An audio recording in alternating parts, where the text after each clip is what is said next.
मैं Rajesh Kumar RLG motivation से आप सबका स्वागत करता हूं। जैसा कि आप लोगों ने थंबनेल पर देख लिया होगा कि ये वीडियो किसके बारे में है। आज ना कोई मोटिवेशनल वीडियो और ना ही कोई मोटिवेशनल थॉट मेरी तरफ से। बस मेरी आप लोगों से एक गुजारिश है कि इस वीडियो को लास्ट तक देखिएगा और जितना हो सके उतना शेयर कर दीजिएगा। मैंने कभी अपनी वीडियो में कहा नहीं, लेकिन मैं इस वीडियो में आपसे कह रहा हूँ। आज मैं एक ऐसे टीचर के बारे में बात करना चाहूँगा जो मेरे लिए बहुत ही इंस्पायर थे और मेरे लिए बहुत ही लविंग ऑनर थे। मिस्टर अभिनव त्रिपाठी सर, जो कि एक फिजिक्स के teacher as well as a student of physics. मैं जिस स्कूल में पढ़ता था, अभिनव सर उसमें 2 महीने के लिए, केवल 2 महीने के लिए अपना फिजिक्स का नॉलेज हम लोगों से शेयर कर गए थे और फिर उन्हें लखनऊ पब्लिक स्कूल में बुला लिया गया। फिर हाल ही में ये सुनाई पड़ा कि अभिनव सर अब हमारे बीच नहीं रहे। एक ऑडियो जो मैं आप लोगों से शेयर करना चाहूँगा, अभिनव सर के थ्रू वो रिकॉर्ड है। उसमें आपको ये फील होगा कि उन्होंने फिजिक्स को कैसे मोटिवेशन के थ्रू एक्सप्लेन किया है। बस मेरी आप लोगों से ये गुजारिश है कि इस वीडियो को जितना हो सके उतना शेयर कर दीजिएगा और लास्ट तक देखिएगा। एक रिक्वेस्ट है आप लोगों से ये। सभी को मेरा नमस्कार। आज मैं ऐसे विषय पर बात करने जा रहा हूँ या ऐसी स्थिति पर बात करने जा रहा हूँ जिसमें हर व्यक्ति को कभी न कभी आना होता है। और ऐसी स्थिति में आने पर हम अक्सर लोगों से ये कहते हैं कि हमें हमारे हाल में छोड़ दिया जाए, हम किसी से बात करना भी नहीं चाहते हैं। वो स्थिति है डिप्रेशन की, चिंता की या हैरेसमेंट की, फ्रस्ट्रेशन या टेंशन की।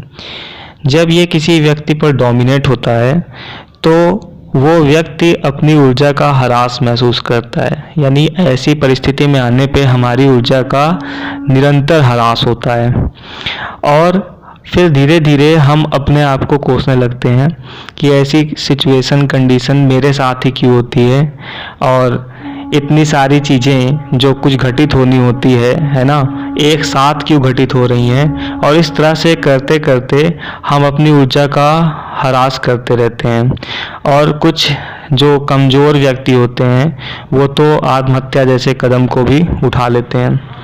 देखिए, ये जो स्टेट है, ये जो अवस्था है, ये डिप्रेशन, हैरेसमेंट, फ्रस्ट्रेशन, एंजाइटी, ये जो अवस्था है, इसे समझना और इसको दूर करना बहुत ही आसान है।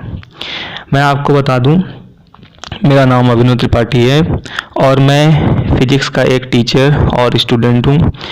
तो मेरा मानना है कि जिस सब्जेक्ट में अगर आपको इंटरेस्ट है तो चीज़ों को जब आप उस इंटरेस्ट से जोड़ कर देखते हैं तो आपको खुद ब खुद उसके सॉल्यूशन मिल जाते हैं।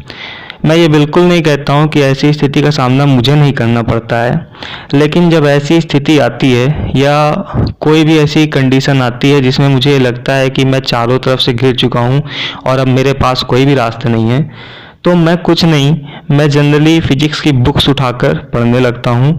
और आप यकीन नहीं करेंगे, उन बुक्स में मुझे ऐसी चीज़ें मिलती हैं जो ऐसे सॉल्यूशन माइंड में देती हैं जिसको कल्पना करना भी एक आम व्यक्ति के लिए आसान नहीं होता है। तो इस कंडीशन को समझाने के लिए मैं आपको थोड़ा सा फिजिक्स समझाना चाहूँगा। देखिए, जनरली जब स्टेट ऑफ मैटर का चेंज हम पढ़ते हैं, देखिए थर्मल प्रॉपर्टीज ऑफ मैटर का एक छोटा सा पार्ट है, मैं आपको उसे समझाने जा रहा हूं और उसी से आपको डिप्रेशन, फ्रस्ट्रेशन या हैरेसमेंट जैसी चीज़ों से निकलने का तरीका भी बताने जा रहा हूं। तो देखिए, थर्मल प्रॉपर्टीज ऑफ मैटर में हम लोग पढ़ते हैं स्टेट चेंज, और स्टेट चेंज को पढ़ने के लिए सबसे पहले हम सॉलिड, लिक्विड और गैस स्टेट के बारे में समझते हैं। तो सॉलिड स्टेट में क्या होता है कि जो मॉलिक्यूल्स होते हैं वो इतने टाइटली पैक्ड होते हैं और उन पर चारों तरफ से इंटरमॉलिकुलर फोर्सेस इतने ज़्यादा स्ट्रांगली वर्क करते हैं कि उन्हें वाइब्रेट करने का ही स्पेस मिलता है। वो अपनी कंडीशन में बस 3 डायमेंशनली वाइब्रेट कर सकते हैं, उनको ज़्यादा मूव करने की जो है जगह नहीं मिलती है, क्योंकि उन पर जो चारों तरफ से इंटरमॉलिकुलर फोर्सेस लगते हैं काफ़ी स्ट्रांग लग रहे होते हैं। अब देखिए क्या होता है, जब सॉलिड को हम थोड़ा सा हीट प्रोवाइड करते हैं तो उस हीट को ये सॉलिड स्टेट के मॉलिक्यूल्स क्या करते हैं, एब्जॉर्ब करते हैं, और उसको जब एब्जॉर्ब कर लेते हैं तो उससे उनकी एनर्जी बढ़ जाती है और फिर धीरे धीरे उनके वाइब्रेशंस बढ़ने लगते हैं, और एक ऐसी कंडीशन आ जाती है जहाँ पे उनके वाइब्रेशंस बहुत ज़्यादा बढ़ जाते हैं, ठीक है। और इस कंडीशन में आने पर जो भी हीट उसे फर्दर दी जाती है उससे उस ऑब्जेक्ट का टेम्परेचर चेंज नहीं होता है। तो यहाँ पर एक क्वेश्चन उठता है कि वो जो टेम्परेचर चेंज नहीं हो रहा है उसका क्या कारण है। तो देखिए उसका कारण है गुप्त ऊष्मा, इंग्लिश में हम उसे लैटेंट हीट कहते हैं, कि अब जो हीट उसे प्रोवाइड की जाती है उसका वो पूरी तरीके से यूटिलाइज जो करता है वो स्टेट चेंज में करता है, यानी अपने वाइब्रेशन को परमानेंट बढ़ाने के लिए करता है। अब ये तो रही बात फिजिक्स की, इसको मैं कैसे जोड़ने वाला हूँ कंडीशन से, इसको आप समझिएगा। सॉलिड स्टेट में मॉलिक्यूल्स और डिप्रेशन जैसे कंडीशन में हमारा माइंड दोनों एक जैसे हैं, जिसके वजह से जिस तरह से सॉलिड मॉलिक्यूल्स को हिलने का भी यानी वाइब्रेट करने का भी नहीं मिलता है, क्योंकि उनके ऊपर मतलब कॉन्टिन्यूसली इंटरमॉलिकुलर फोर्सेस हर डायरेक्शन से लगते हैं, वैसे ही कभी कभी जब हम डिप्रेशन, हैरेसमेंट या ये सब चीज़ें एक्सपीरियंस करते हैं तो उसका कारण होता है कि कॉन्टिन्यूसली हम पर लगातार ताने या हमको लगातार कोई ना कोई ऐसी बातें हमारे माइंड में चलने लगती है जिससे हम अपने ब्रेन को हिलने तक का जो है एफर्ट नहीं डाल पाते हैं, यानी हमारा ब्रेन सीज हो जाता है। फिर हम कोई भी चीज़ को पॉजिटिव नहीं निगेटिव सोचते हैं, हम ये सोचते हैं कि मैं इस मतलब हम इस कंडीशन में फंस कैसे गए।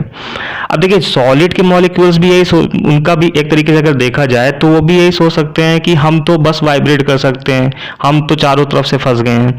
लेकिन जब उसे एक कांस्टेंट हीट प्रोवाइड मिलती है तो उनके वाइब्रेशन बढ़ते हैं, है ना। अब यहाँ पर वो कांस्टेंट हीट क्या है, वो कांस्टेंट हीट कहीं और नहीं है, वो कांस्टेंट हीट हमारे अंदर है, हमारे अंदर की एनर्जी, हमारे अंदर का एक्साइटमेंट, हम जो भी काम कर रहे हैं उसमें हम अपना 100% दें। वो काम अगर हमारे पैशन से रिलेटेड है तो उसमें हम 100% दें। अगर हम पढ़ाई कर रहे हैं, अगर हम जॉब कर रहे हैं, उस काम में जब हम अपना 100% देंगे, अपनी पूरी एनर्जी को उसमें लगाकर, मन लगाकर उसमें काम करेंगे, तो फिर जिस तरीके से मॉलिक्यूल का वाइब्रेशन बढ़ता है उसी तरीके से आपका जो फ्रस्ट्रेशन का स्टेट है वो भी चेंज होने को आ जाएगा। फिर आपका ब्रेन हर डायमेंशन में सोचने के लिए खुल जाएगा। फिर ये फ्रस्ट्रेशन, टेंशन जैसी चीज़ें आपके माइंड से चली जाएंगी। फिर आपको ये लगेगा कि ये तो मैं फालतू में परेशान था, मैं तो उन बातों को सोच रहा था जिसका कोई वास्तविक जीवन से कोई मतलब भी नहीं है। तो इस तरह से हमें सोचना चाहिए।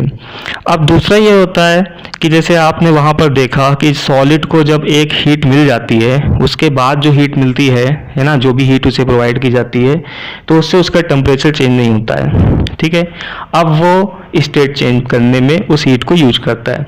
वैसे ही जब ये एनर्जी हमें मिल जाती है, यानी जब हम मोटिवेट हो जाते हैं, जब हम सेल्फ मोटिवेट हो जाते हैं, तो हम अपना काम तो करने लगते हैं, लेकिन फिर क्या होता है, 1-2 दिन बाद हमारा मोटिवेशन लो होने लगता है। हमें ये लगने लगता है कि देखो फिर से वही सारी टेंशन आ रही है। तो हमें उस एनर्जी को इस तरह से यूज करना है कि जो एनर्जी बची हुई है उस एनर्जी को और इन्हांस करना है, कंटिन्यूअसली उस एनर्जी को हमें क्या करना है, बढ़ाते जाना है।